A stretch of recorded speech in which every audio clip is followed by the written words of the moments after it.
বলছি শোনো না, আজকে না কি বিরিয়ানি খেতে মন করছে। বিরিয়ানি খাবে? কি বিরিয়ানি? মন তো বলছে একটু মটন বিরিয়ানি হলে বেশ ভালোই হয়। মটন বিরিয়ানি খাবে? তাহলে মটন নিয়ে আসো।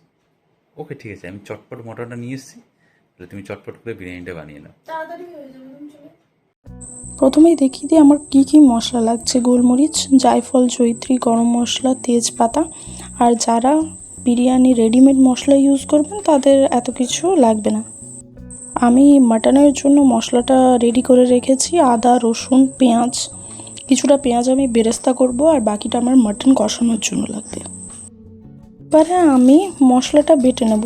তার জন্য আমার কাঁচা লঙ্কা, আদা, রসুন আমি সমস্ত কিছু রেডি করে রেখেছিলাম, সেই সমস্ত মশলা দিয়ে আমি সেটাকে গ্রাইন্ড করে নিচ্ছি।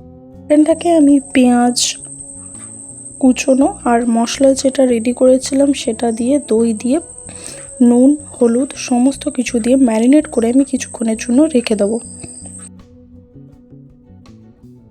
আমি জানিয়ে দিই প্রথমেই যে আমি পুরো প্রসেসিংটা প্রেসার কুকারেই করব। ও এবারে আমার প্রেসার কুকার গরম হয়ে গেছে।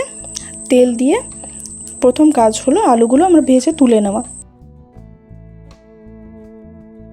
তো ভাজা হয়ে গেছে, আমি তুলে নিয়েছি। এবারে আমি ওই গরম তেলেই পেঁয়াজগুলো দিয়ে দেবো।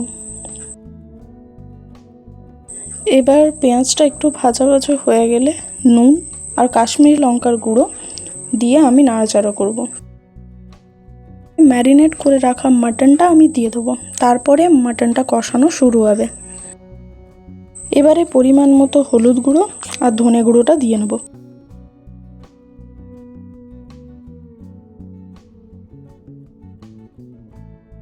এবারে ভালো করে কষানো হয়ে গেছে। সাইডে আমি বেরেস্তাটা রেডি করে রেখেছিলাম। মাটনটাতে একটু জল দিয়ে, মানে খুবই সামান্য পরিমাণ জল দিয়ে আমি সিটি মারবো, যাতে এইটার ভালো করে সেদ্ধ হয়ে যায়। তারপরে আমি রাইসটা দেব। 70% মতো কুক হবে। সে আমি রাইসটা রেডি করে নিই। আমি জল বসিয়ে দিয়েছি, জল মোটামুটি ফুটে এসছে। জল ফুটে আসলে আমাকে নুন আর দারচিনি, লবঙ্গ, এলাচ এগুলো দিয়ে নিতে হবে। তারপরে ভালো করে জলটা ফুটে উঠলে তারপরে আমি চালটা দেব। চালটা আমার 60% মতো আমাকে কুক করতে হবে। রাইসটা 60% মতো কুক হয়ে গেছে। আমি এই পাশে প্রেসার কুকারটা খুলে তার মধ্যে ওপর থেকে রাইসটা ছড়াতে থাকবো।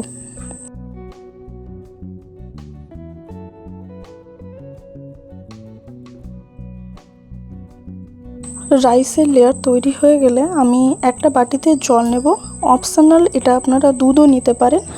আর যদি পারেন তাহলে মাটনের যে গ্রেভিটা হবে সেই গ্রেভিটা দিয়েও ও মিঠা আতর ওর গোলাপ জল, কেওড়া জল ওর আর সাথে বিরিয়ানির গুঁড়ো মশলা ইউজ করতে পারেন। আর যারা বেটে মশলাটা রেখেছিলেন তারা ওই বাটা মশলাটা ইউজ করবেন।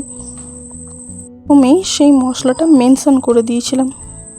ভাজা আলুগুলো উপর থেকে দিয়ে যে জলটা আমি প্রিপেয়ার করলাম সেটা পুরোপুরি দিয়ে ওপর থেকে বেরেস্তা ছড়িয়ে দেবো।